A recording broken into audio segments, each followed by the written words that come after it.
اللهم صل على محمد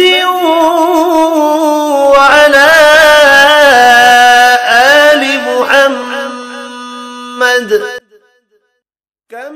حضرت سلمان فارسی رضی اللہ تعالیٰ عنہ سے مروی ہے، کسی نے ان سے کہا کہ تمہارے نبی نے تو تمہیں سبھی چیزیں سکھائی ہیں، حتیٰ کہ پیشاب پخانے کا طریقہ بھی. انہوں نے کہا ہاں بلا شبہ، اس میں ہمارے لیے کوئی عیب کی بات نہیں. آپ نے ہمیں پیشاب پخانے کے وقت قبلہ رخ ہونے اور دائیں ہاتھ سے استنجا کرنے سے منع فرمایا ہے، اور یہ کہ ہم میں سے کوئی 3 ڈھیلوں سے کم میں استنجا نہ کرے اور گوبر یا ہڈی سے بھی استنجا نہ کرے. سننے ابو داود حدیث نمبر 7.